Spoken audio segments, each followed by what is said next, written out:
Muy buenos días, estimada Magíster Ivana Quispe. Le saluda Leonardo Manobanda, estudiante de la carrera de Derecho de la Unidad de Estudios a Distancia de la Universidad Nacional de Loja, perteneciente al paralelo D, segundo semestre. Hoy, en lo que respecta al derecho a la familia, vamos a abordar un tema muy interesante dentro de este contexto jurídico en lo que respecta a los aspectos generales del régimen jurídico de la familia. Dentro de este temática, ¿no? Se han establecido cuatro elementos esenciales. La primera, los aspectos introductorios, donde vamos a ver en premisas de introducción lo que es la etimología, la definición de familia y sus efectos jurídicos dentro de este campo, pues, ¿no? Lo que es la familia. El segundo elemento, la evolución histórica del tratamiento constitucional, donde se va a establecer una línea de tiempo de cómo la familia ha sido definida desde el texto constitucional dado desde 1929 hasta el año 2008. Como tercer elemento, tenemos lo que es la familia en el derecho internacional, es decir, cómo se consigna la definición de familia como tal dentro de lo que es la Comisión Interamericana de Derechos Humanos como la Comisión de Derechos Humanos. Y por último, la cuarta, que es el parentesco, es decir, cómo nuestros vínculos familiares se podría definir en parentesco de afinidad, de consanguinidad o de adopción. Bueno, como aspectos introductorios, tenemos pues que la familia como tal, como su definición expresa, no ha sido reconocida, no fue reconocida, sino hasta pequeñas introducciones que se tornó dentro de esta definición en los siglos XV y XVI. Pero en el siglo XVII la familia ya es concebida como definición de una forma definitiva, donde ella, a través de los términos de familia o mesni, se configuraba la apropiación de la familia tradicional, donde hombre y mujer pues conformaban un vínculo de tal forma que persiga fines procreativos, sexuales y afectivos y de esa forma poder determinar la continuidad de lo que es la especie humana. Pero a orden de lo que respecta del estatus social de esa época, la familia también era configurada dentro de un linaje que estaba asociada a una monarquía, a una burguesía, que dentro de los caracteres especiales que había en esa época, donde estos personajes eran considerados como entes superiores de la norma social, hace que la familia de estos compendios humanos sea reconocido como un efecto diferente, no como familia, sino como un linaje, que es un carácter especial que se le brinda a estos efectos familiares, ¿no? Proseguidamente podemos determinar que la familia en ese entonces consignaba un efecto de derecho privado, es decir, un efecto de subjetividad dado al individuo que hace que yo, como parte de una sociedad, tenga el deseo y la voluntad de conformarme dentro de una familia por efectos afectivos y poder determinar que al momento de crearla, poder tener el derecho y la consignación de poder procrear, de poderme relacionarme con una persona, vivir para toda la vida y darle ese criterio importante de lo que significa una familia dentro de lo que es mi subjetividad y mi voluntad como tal.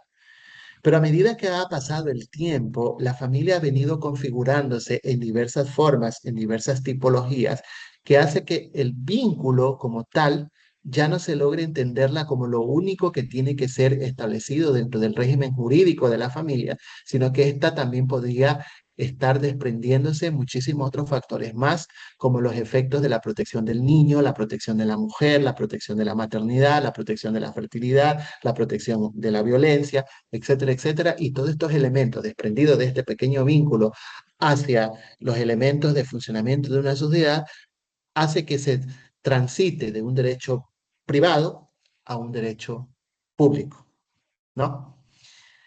Que ya durante el transcurso de la explicación vamos a llegar a esa conclusión. Bueno, en lo que respecta a la etimología, podemos determinar que la familia proviene de un latín, familia mismo, cuyo significado va orientado hacia lo que es servidumbre, criados de una casa. Etimológicamente hablando, también se configura el efecto del término famulus, ¿no? Que proviene del osco famer, que significa siervo, y del sánscrito bama, que significa hogar o habitación. Etimológicamente, refiriéndose, podemos decir que la familia, ¿no, verdad? Son los criados de casa bajo la configuración de un hogar o de una habitación cuyo efecto es brindar servicio hacia la sociedad, etimológicamente hablando. Pero jurídicamente hablando, podemos establecer que la familia es definida como un conjunto de personas que tienen vínculos jurídicos en base a la unión sexual y procreación. Ahora, este vínculo jurídico, ¿cómo se lo puede establecer? Ahí interviene Belluccio, ¿no? Un autor analista jurídico, ¿no? Belluccio establece que este vínculo jurídico debe ser establecido bajo tres premisas esenciales. La familia en el sentido amplio, la familia en el sentido restringido y la familia en el sentido intermedio.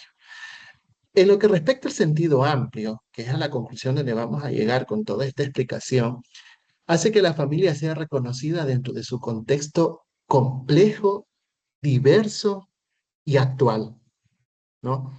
Dentro de la cual la familia, a medida que va evolucionando históricamente, bueno, ya no se trata de un vínculo explícito y único entre hombre y mujer, es decir, entre padre y madre, sino que también es reconocido estas diversas formas de vínculos familiares que hace que un niño se críe dentro de este contexto y hace que no necesariamente el niño va a tener como garantía la presencia irrestricta del padre y la madre, sino que nace otros criterios de vínculos familiares, tales como las familias monoparentales, las familias ampliadas, las familias reunificadas, las familias disociadas, las familias monosexuales, etcétera, etcétera, etcétera.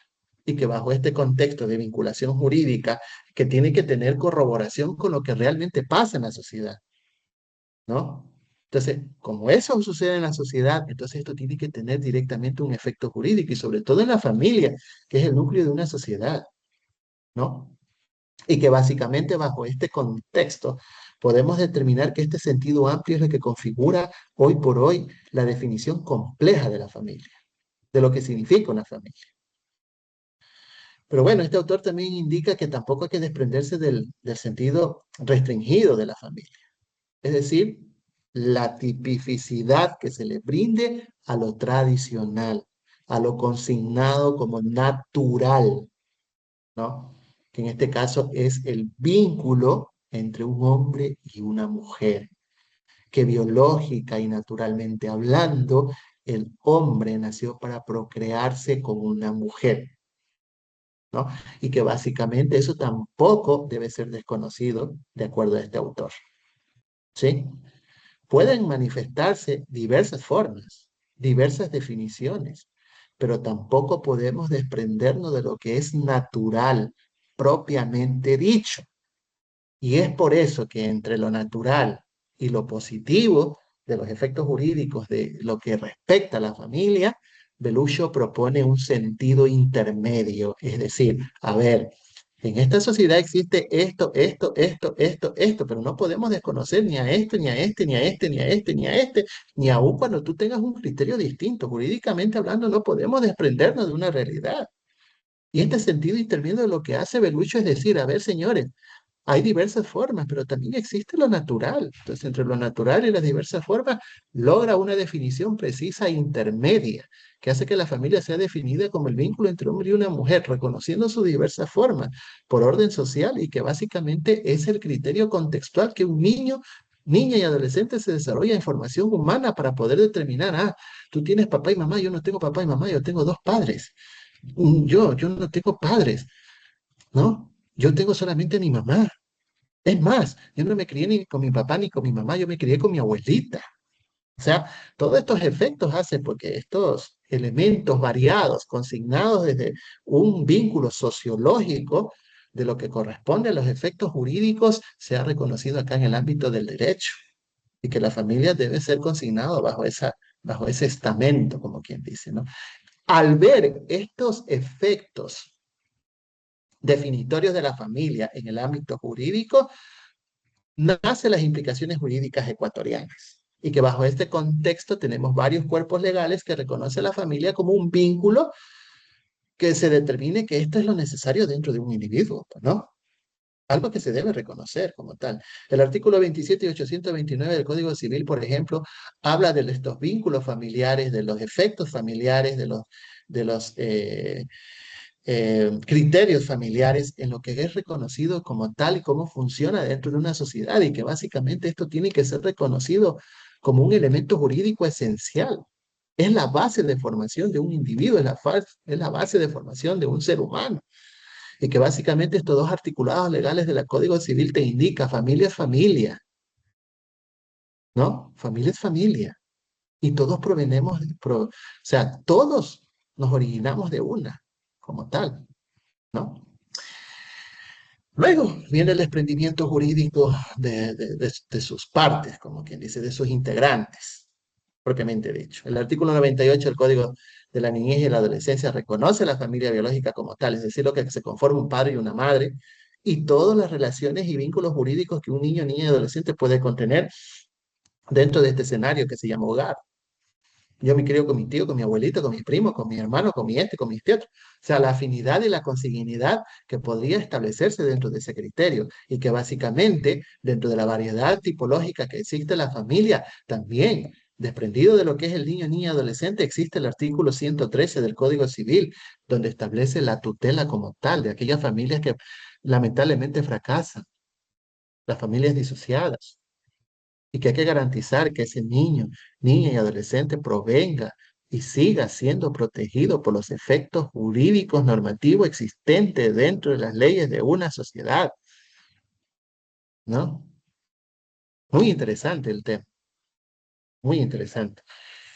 Luego viene lo que corresponde a ciertos criterios de transgresión. ¿Qué pasaría si una familia no funciona a la perfección? Pues ahí viene lo que es la violencia contra la mujer. El artículo 155, inciso 2 del Código Integral Penal, donde establece que el escenario general con que se da la violencia contra la mujer se lo da en vínculos familiares, padre, madre, hermanos, cónyuge, conviviente, ¿no?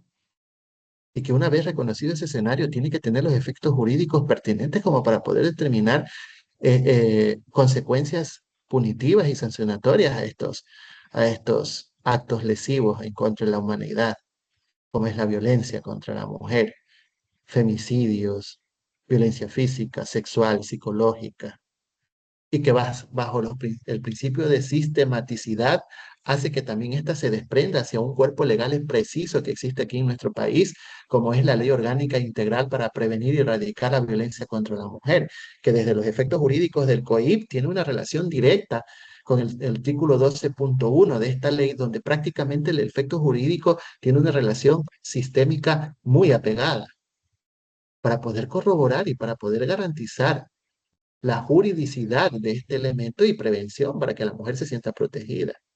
Claro que el elemento sociológico limita muchísimo las intenciones jurídicas, porque lleva consigo el miedo a denunciar, el sistema judicial lento, bueno, una serie de efectos más, pero jurídicamente hablando está consignado, ¿no?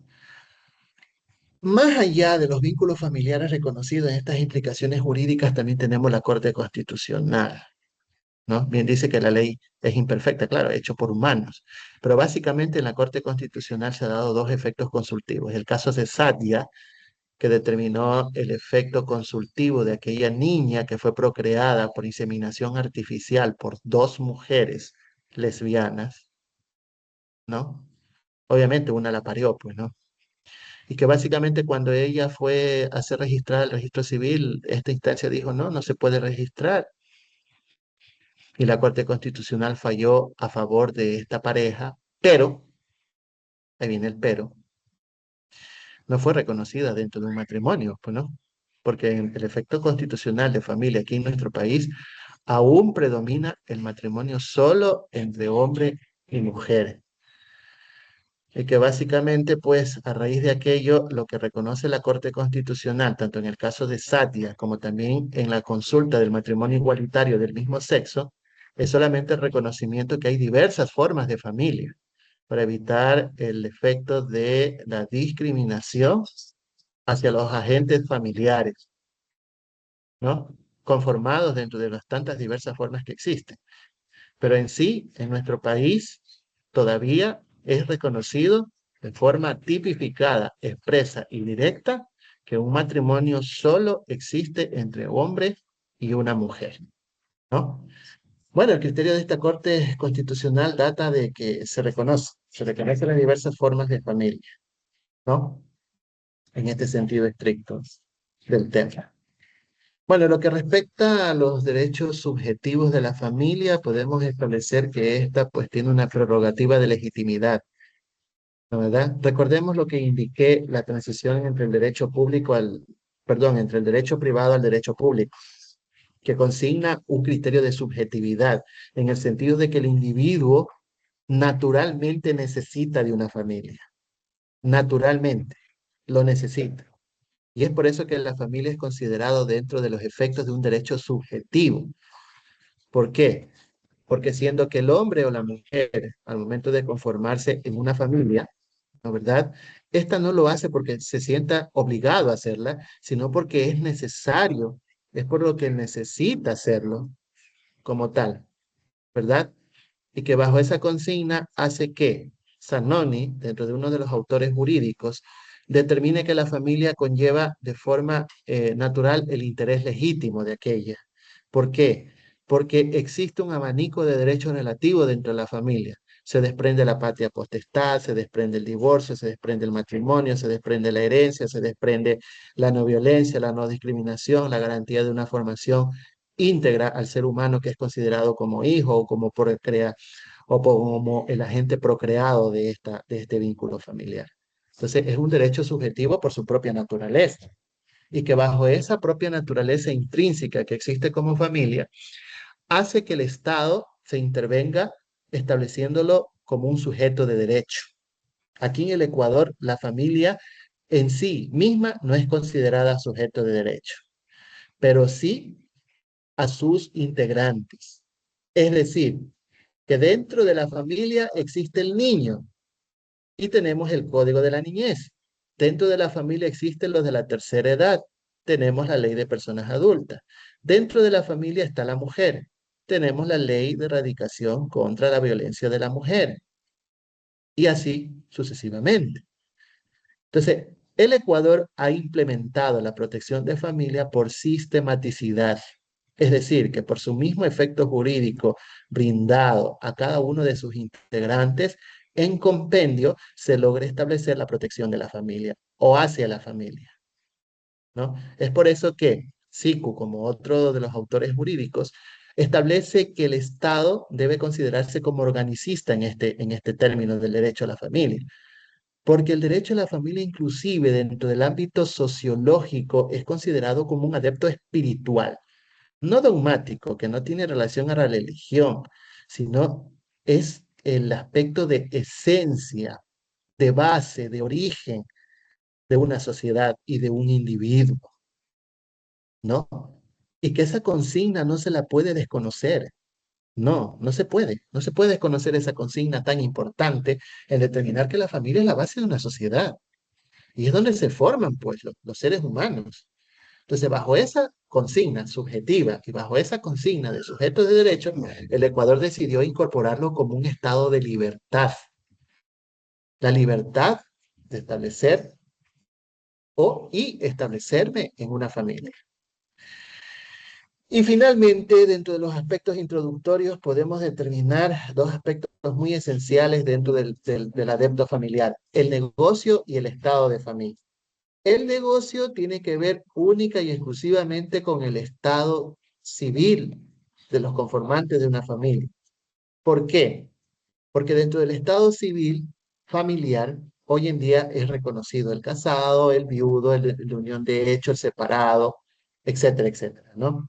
Y que bajo esa consigna hay que determinar que por efecto jurídico hay que garantizar que estos negocios familiares se conformen bajo la libre voluntad del ser humano. Es decir, hay dos salvedades, que el individuo se expresa de forma volitiva ante este término. O sea, tiene que haber voluntad expresa de la persona de forma libre para conformar una familia.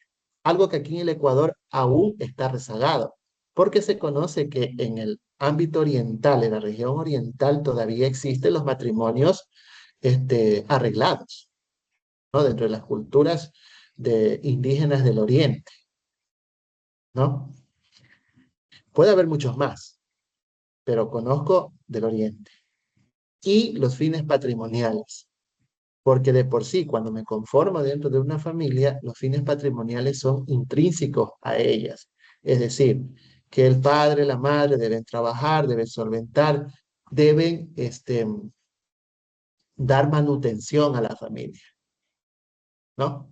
Y de ahí nacen los estados de familia, que para no hacer muy larga la explicación, hay muchos estados que reconocen el ámbito jurídico a la familia y que dentro de la cual para lograr entenderlo de una forma concisa y general, la familia no puede disolverse por sí misma, sino por voluntad, ¿no? Pero básicamente el vínculo puede perderse, pero lo biológico no.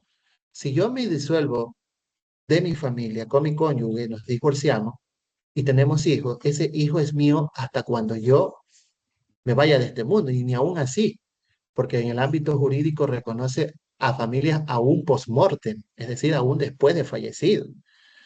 ¿Por qué? Porque son los vínculos familiares que existen dentro de la misma, ¿no? Hermano es mi hermano, sea vivo o muerto, ¿no? Entonces, esa universalidad, esa unidad, esa indivisibilidad, esa correlatividad, esa oponibilidad, esa intransigibilidad, la familia no puede ser intransigible, no, no puede transitarse. O sea, yo no puedo decir soy hijo de otra familia, ¿no? Tampoco puedo renunciar a mis vínculos familiares. Mi padre es padre. La ley lo establece así, pues, ¿no? Mi padre es padre. Puede ser que tenga un padre irresponsable, que no haya sido reconocido, pero o sea, él me engendró, ¿no? Entonces no puedo renunciar a eso. Lo que puedo renunciar quizás es al efecto afectivo, quizás a ese vínculo emocional, pero no al vínculo biológico, ¿no verdad? Y la ley es ley en ese término, ¿no? No puedo, la familia tiene como estado la intransmisibilidad, o sea, no puedo transmitir mis derechos hacia otra persona, porque mi condición es única e indisoluble. Yo soy el primogénito. Yo soy el que estoy en segundo, yo soy el que estoy en tercero. El tercero no puede ser primogénito, el primogénito no puede ser el último. O sea, hay intransmisibilidad e inadmisibilidad de subrogación. No puedo yo subrogar a mi papá dentro de ese vínculo, ¿no? Entonces, son muchos los factores que hacen reconocer a los estados de familia, pero lo que sí hay que reconocer es que es un vínculo indisoluble como tal, ¿no? Y esto en sentido general hace que la familia sea reconocida en un sentido amplio. En respecto a la evolución histórica constitucional de la familia, donde establece el reconocimiento de la misma dentro del marco legal supremo de un país, que es la Constitución, en nuestro Ecuador ha venido atravesando varias evoluciones la misma Constitución, ¿no? Empezamos con la Constitución de 1929 y aterrizamos con la Constitución del año 2008. En 1929, la única forma familiar reconocida ante la ley era el matrimonio e inclusive prohibía su disolución, ¿no? Claro, esto era por la influencia que tiene la Iglesia Católica. Aún hasta el año 2008, que fue creada la Constitución, la Iglesia Católica intervino, que ya le explico el por qué. Pero en ese entonces el matrimonio era indisoluble, ¿no? Ya en el año 1945, el matrimonio se convierte en un derecho de ambos, porque en 1929 predominaba el patriarcado, es decir, el dominio del hombre. Pero en 1945 se incorpora en la Constitución el derecho de ambos cónyuges, es decir, hombre y mujer era considerado con equiparación en el matrimonio. Y en 1945 se incorpora el reconocimiento de la disolución del matrimonio, es decir, del divorcio, ¿no? Bueno, esta constitución duró muy poco, muy poco aquí en nuestro país, porque en 1946 se incorpora otra constitución y desaparece la especificidad de disolución del matrimonio, ¿no? Y la igualdad del derecho, sino es que se generaliza la regulación del matrimonio, se generaliza la regulación de la familia y se generaliza el haber familiar. Aquí se incorpora el patrimonio ya de una familia, es decir, los bienes que genera dentro de una familia tanto el hombre como la mujer, ¿no? En 1946 se reconoce ya este haber familiar, pero ya no se lo especifica como algo preciso, sino es que lo generaliza como para que la persona tenga la libertad de decidir si conformar una familia o disolverla, ¿no? En 1967, la familia es considerada ya como el núcleo de la sociedad, es decir, como la base de una sociedad. Se incorpora la libertad de los contrayentes, que es muy distinto a los convivientes. Contrayente significa contraer esa obligación. Es decir, tengo la libertad de elegir si casarme o no. Tengo la libertad de decir si convivo o no con otra persona, ¿no? Y se incorpora la protección al matrimonio, un punto muy interesante, se incorpora la protección a a la maternidad, ¿no verdad? Y aún así, el texto constitucional no especificaba todavía igualdad de derechos, ¿no? Igual había, como quien dice, un desequilibrio en ese aspecto, sobre todo para cuando se incorporó la protección a la maternidad, obviamente lo que se garantizaba era el proteger a la mujer, pero ¿y la paternidad? ¿No? Por así decirlo, ¿no? Como un ejemplo.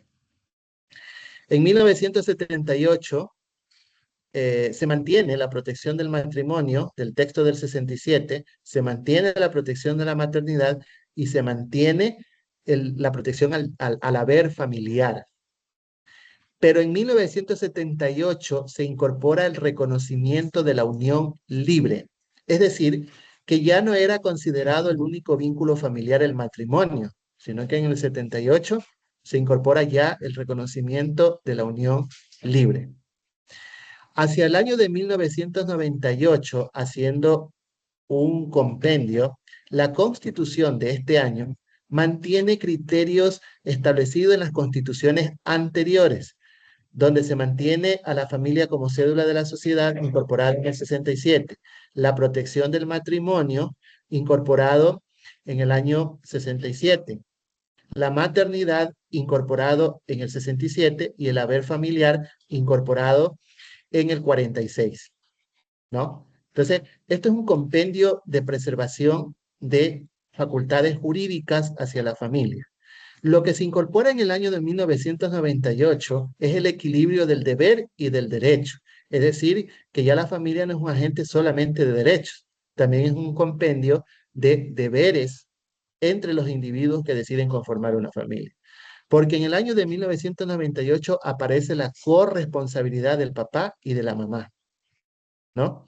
Y que esto básicamente, la unión de hecho incorporada en el 78, en el 98 ya se lo reconoce como un igual al matrimonio. Es decir, que la unión de hecho es igual que un matrimonio, cumpliendo con ciertos criterios jurídicos, claro está, pero en la Constitución es reconocido como algo igual o equiparado al matrimonio. Finalmente, aterrizando en la Constitución actual, que es nuestra carta vigente del 2008, la familia tiene varias formas de reconocerse legítimamente. Primero, se lo establece como una libertad, como le expliqué anteriormente. No se lo reconoce como un efecto social, político, religioso, cultural, sino es que se lo expresa como una libertad del individuo. Es decir, que yo tengo la libertad tanto de conformar una familia como también de disolverla, ¿no? Se incorpora la protección, ¿no? Se preserva la protección de la familia, ya no del matrimonio, sino de la familia. Y aquí lo que mencioné anteriormente, la influencia de la Iglesia Católica. En la Constitución del 2008, la Iglesia Católica hizo reformular la definición del matrimonio, donde ellos propusieron de que el matrimonio se siga manteniendo, que sea una unión entre hombre y una mujer. Entonces, aquí en el Ecuador, el matrimonio todavía se preserva solamente entre hombre y una mujer. Se incorpora también el consentimiento de las partes, o sea que no me pueden obligar a casarme con determinada persona, no me pueden obligar. Y se incorpora los deberes y obligaciones de la familia, como ya fue incorporado en el 98, se preserva, pero aquí en el 2008 se incorpora lo que es la capacidad legal. Es decir, yo tengo que demostrar que soy capaz legalmente establecido para poder conformar una familia, ¿no? En el artículo 69 se incorpora lo que acababa de mencionar anteriormente, la sistematicidad de lo que es la línea de protección hacia la familia por parte del Estado por ser el organicista de la misma, es donde brinda sujeción de derechos no a la familia como un todo, sino a sus integrantes. Es decir, al niño, a la niña, al adolescente, a la persona adulta, a la mujer, etcétera, etcétera, etcétera. De una forma sistematizada, como quien dice, correlativa, ¿no? Y que básicamente, bajo esa consigna, también se incorpora en el 2008 la protección de hijos en disoluciones de contrayentes, lo que es la tutela, lo que hablaba la tutela del 113 del Código Civil. Y en la Constitución ya se establece como un principio ya magno de nuestro sistema jurídico. Es decir, que si yo decido, así como tengo la libertad de disolver una familia, tengo que atenerme a las consecuencias, ¿no? Se establece el reconocimiento de la diversidad de familias, como ya lo hablé, a través de Belushi, lo que es el sentido amplio de la familia, este bagaje de diversidades de familias que existe, la Constitución ya lo reconoce. Elimina la protección estatal específica hacia el término conciso de familia si no es que esto es considerado como una libertad fundamental del individuo, ¿no? Algo sistemático, ¿sí? Se reconoce la unión del mismo sexo, no el matrimonio, sino la unión. De acuerdo a la Corte Constitucional que estableció estas dos sentencias en el caso de Satia y en este caso de matrimonio igualitario como efecto consultivo, se lo establece solamente como un reconocimiento de vínculo en unión, de hecho, no como matrimonio, porque aquí viene lo proveniente, ¿no? El matrimonio definido en la Constitución de nuestro país es reconocido únicamente entre diferentes sexos, ¿sí? Bueno, y los factores relevantes que podríamos nosotros aquí establecer es que la familia, dentro de lo que respecta a la Constitución y como efecto sistematizado de la protección hacia cada uno de sus integrantes, se desprende los elementos de garantías básicas que se debe ofrecer en una familia, es decir, educación, vivienda, alimentación, no violencia, no discriminación, ¿sí? No imposición, no autoridad, ¿sí? Todos estos elementos son consignados como parte de estos factores legales que hace que la familia sea reconocido dentro de esta relevancia que la Constitución actual lo establece. Entonces, si deseamos conformar una familia legítima y legalmente hablando, debemos atenernos a las consecuencias. En materia jurídica, porque en materia sociológica hay mucha tela que cortar. Sí, hay mucha tela que cortar. Sí, pero en materia jurídica está consignado los elementos como tal, ¿no? Bueno, prosiguiendo con el tema, pues la familia, ¿cómo está consignado en el derecho internacional? Ya fuera del contexto local ecuatoriano, la familia, de acuerdo a la Corte Internacional de Derechos Humanos, concilia con las opiniones vertidas en nuestro sistema jurídico nacional en el efecto de que la familia debe ser reconocida ya desde un ámbito amplio dentro de la cual cada Estado, de acuerdo a su cultura y realidad, deberá imponérsele en su materia jurídica el efecto de poder reconocer toda esta diversidad familiar que hoy existe en nuestra sociedad. ¿Sí? Y otro de los elementos que hace consideración especial, él es el ultraje entre sus eh, conformantes y especialmente lo que concierne la poligamia, que existe aún en ciertos sectores del mundo, ¿no? Donde el hombre tiene derecho a tener muchas concubinas, ¿no?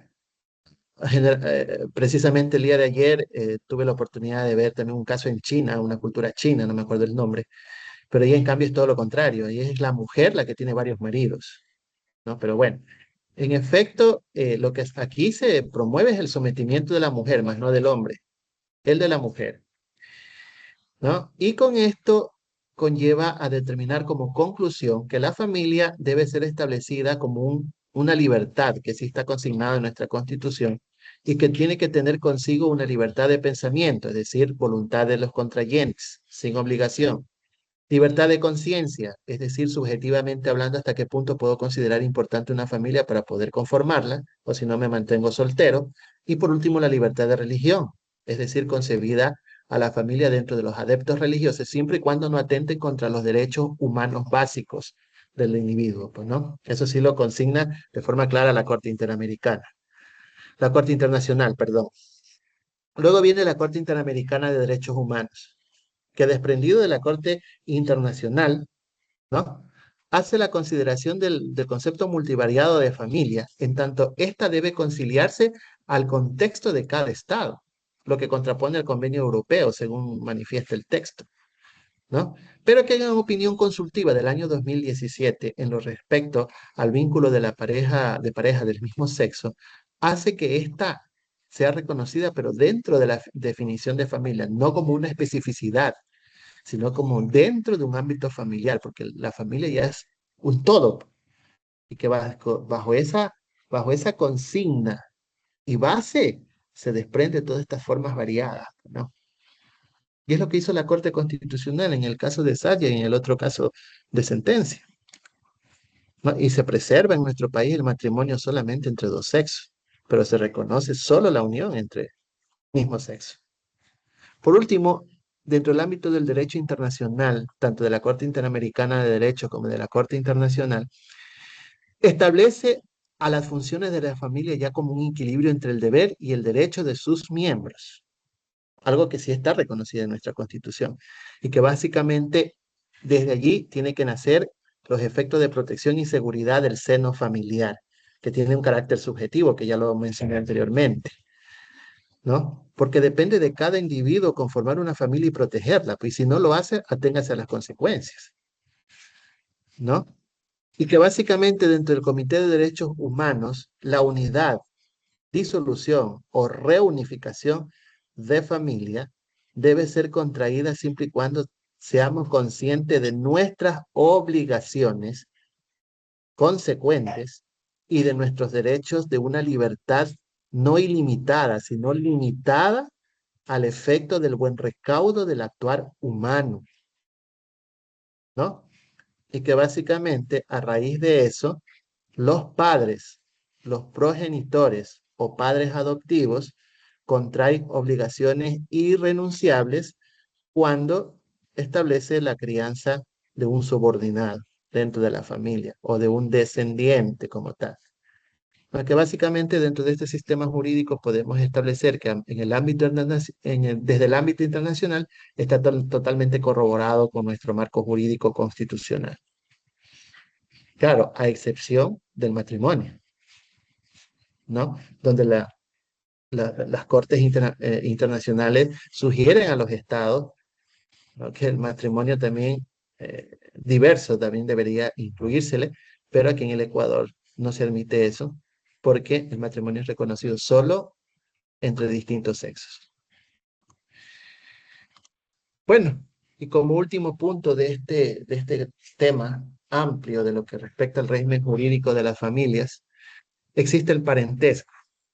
Parentesco que es definido como aquella cualidad recíproca atribuida entre los individuos que al momento de conformarse dentro de la misma o dentro de un círculo familiar, proviene a orden de un ascendiente que crea descendientes y que básicamente bajo ese efecto se conforma un círculo familiar de tal forma que brinde servicio a la sociedad a través de sus funciones variadas que lleva consigo una familia y que cuya función y objetivo principal es formar individuos que sean servibles a la sociedad, ¿no? Jurídicamente hablando. Ya lo que respecta a la libertad cultural, religiosa, afectiva, eso ya depende del individuo dentro de sus mismas libertades fundamentales. Pero jurídicamente hablando, la familia es vista como el núcleo de una sociedad, como la base de una sociedad, porque es donde se desprenden los seres humanos para poder servir a la misma. Y el parentesco se lo reconoce mediante tres elementos esenciales. el parentesco por afinidad, el parentesco por consanguinidad y el parentesco por adopción. Siendo el parentesco por afinidad es aquel vínculo que se crea una persona en referencia a los consanguíneos de su cónyuge, también conocido como familia política. Y también afines, también es reconocido de aquellos padres que por motivo, razones o circunstancias personales se separan, pero que luego se unifican nuevamente con otro cónyuge y se convierte en un parentesco por afinidad los hijos de esta familia, de estas dos personas, perdón. También es reconocido así el parentesco por afinidad. No solamente con el cónyuge, sino también aquellos padres que deciden reunificarse, es decir, la familia reunificada. Ahora, el parentesco de consanguinidad, ese sí es indisoluble, porque ya es biológico la consanguinidad, ¿no? Tanto que este parentesco se relaciona de un padre o una madre, en la verdad, crea un vínculo descendiente o ascendiente que tiene dos personas, pero desde un ascendiente en común, es decir, padre hacia hijos, hijos hacia nietos, nietos hacia bisnietos y así sucesivamente. Y esa escala jerárquica que se establece por consanguinidad a medida que evoluciona la continuidad de la especie humana hace que los consanguíneos se siga reponiendo, porque biológicamente hablando esa es la naturaleza de la especie humana, pues, ¿no? Esa es la naturaleza de la especie humana, ¿no es verdad? Y en esa consigna, pues, hace que se reconozca también dentro del parentesco lo que es la adopción, que es una institución en virtud de la cual una persona llamada adoptante adquiere los derechos y contrae las obligaciones de padre o madre. Y que al momento que ésta se logre, ¿verdad? Esta se logre, ese hijo adoptivo se convierte también en un hijo consanguíneo, pero por legitimidad, porque legalmente hablando lo adoptan y se convierte en un hijo más. Pero no es consanguíneo natural, sino un consanguíneo positivo, por así decirlo, ¿no? Entonces, bajo estos elementos, pues, el régimen jurídico de la familia es reconocido en todos estos ámbitos legales que nace y se desprende de cómo se conforma una familia, qué es una familia, cuáles son sus funciones, cuál es su funcionamiento dentro de la sociedad y cómo ésta es reconocida y ahí nace el parentesco. Ahí nace el parentesco, tanto por afinidad, consanguinidad y adopción. Bueno, eso es todo, pues, lo que he compartido el día de hoy, pues, estimada magíster, espero que haya sido de su agrado, pues, un tema muy, muy interesante. Aprendí bastante, en realidad, y muchas gracias de mi parte, Leonardo Isidro Manovanda Calberto. Un gusto, pues, hasta una próxima ocasión.